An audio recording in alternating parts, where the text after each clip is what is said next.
Hi everyone! Today we are going to be reading Mirette on the High Wire by Emily Arnold McCully. Now, looking at our front cover, what do you think that our main character Mirette is going to learn today? We learned a lot about what she could be learning through our vocab lesson. So I want you to take another good look and see what do you think she's going to learn.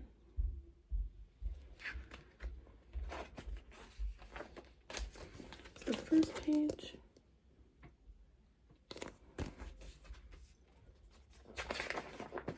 Okay. 100 years ago in Paris, when theaters and music halls drew traveling players from all over the world, the best place to stay at was the Widow Gâteau's, a boarding house on English Street. Acrobats, jugglers, actors, and mimes from as far away as Moscow and New York reclined on the widow's feather mattresses and devoured her kidney stews.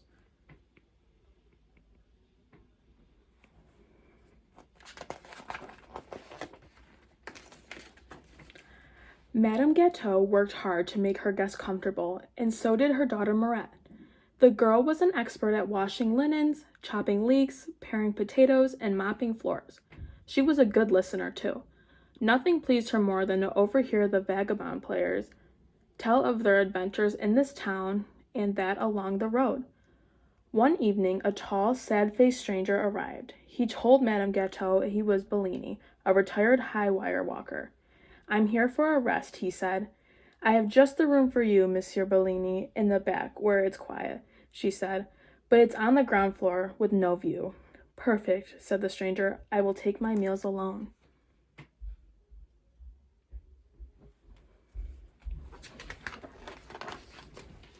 The next afternoon, when Mirette came for the sheets, there was a stranger crossing the courtyard on air. Mirette was enchanted.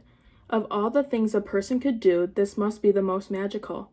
Her feet tingled as if they wanted to jump on the wire besides Bellini.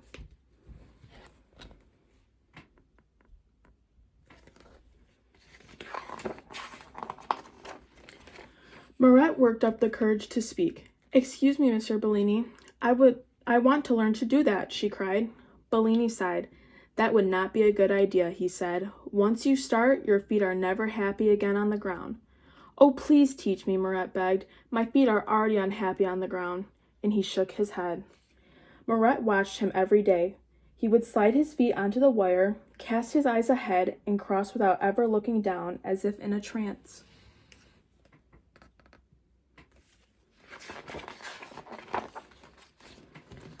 Finally, she couldn't resist any longer. When Bellini was gone, she jumped up on the wire to try it for herself.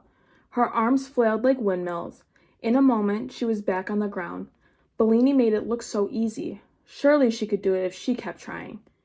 In 10 tries, she balanced on one foot for a few seconds. In a day, she managed 3 steps without wavering. Finally, after a week of many, many falls, she walked the length of the wire. She couldn't wait to show Bellini.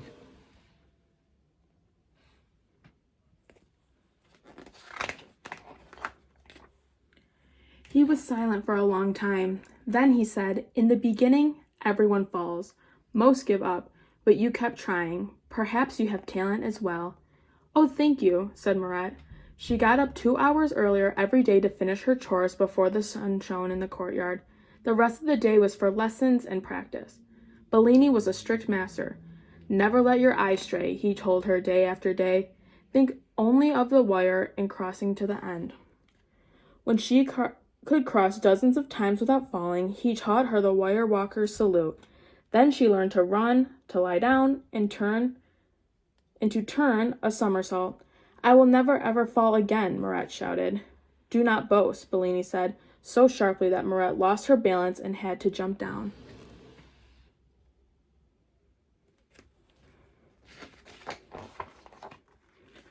One night, an agent from Astley's Hippodrome in London rented a room. He noticed Bellini on his way to dinner. "What a shock to see him here," he exclaimed. "See who?" asked a mime. "Why, the great Bellini. Didn't you know he was in the room at the back?" "Bellini, the one who crossed Niagara Falls on a 1,000-foot wire in 10 minutes?" asked the mime. Do you guys know where Niagara Falls is?" sounds pretty familiar. Have any of you ever been to Niagara Falls before?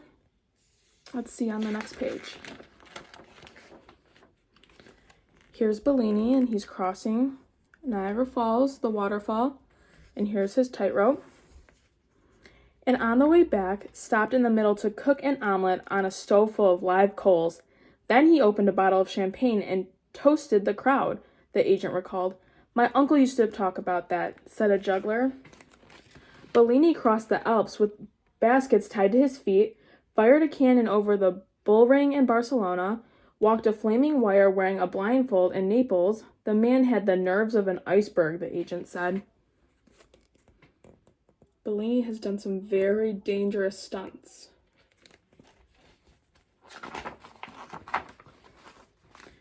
Mirette raced to Bellini's room. Is it true? She cried. You did all those things? Why didn't you tell me? I want to do them too. I want to go with you. I can't take you, said Bellini. But why not? Asked Mirette. Bellini hesitated a long time. Because I'm afraid, he said at last. Mirette was astonished. Afraid, she said. But why? Once you have fear on the wire, it never leaves, Bellini said. But you must make it leave, Mirette insisted. I cannot, said Bellini.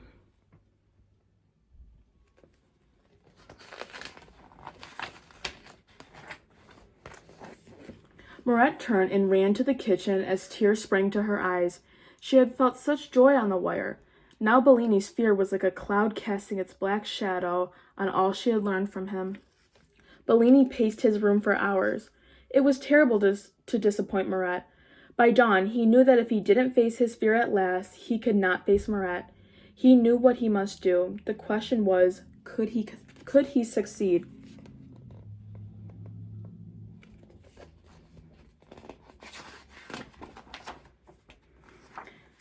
That night, when the agent returned, Bellini was waiting for him.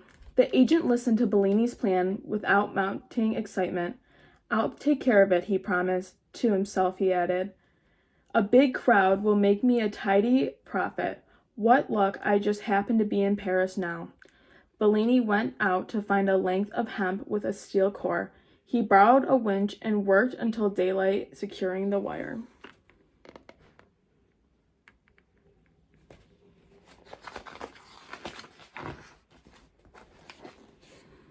The next evening, Mirette had heard the commotion in the street. Go and see what it is, her mother said. Maybe it will cheer you up. In the square was a hubbub. The crowd was so thick she couldn't see at first that the agent was aiming a spotlight at the sky. Return of the great Bellini, he was yelling. Could it be? Mirette's heart hammered in her chest. Is Bellini up here? He's about to walk across the rope. Bellini stepped out onto the wire and saluted the crowd. He took a step and then froze. The crowd cheered wildly, but something was wrong. Mirette knew at once what it was. For a moment, she was frozen as Bellini was. Then she drew herself at the door behind her, ran inside, up flight after flight of stairs, and out through the skylight to the roof.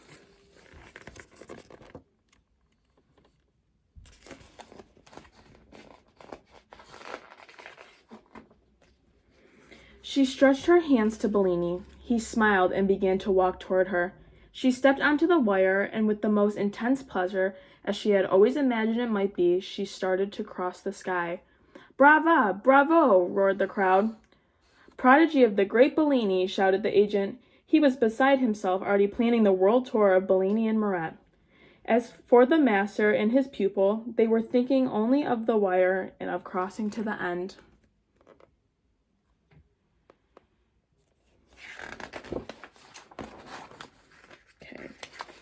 There's one last illustration on the last page. Let's see. So what happened at the end of our story? Mirette and Bellini crossed the wire, but now it looks like Mirette's dream is coming true because her and Bellini are going to be doing shows together. Thank you so much for watching, and I hope you enjoyed the story.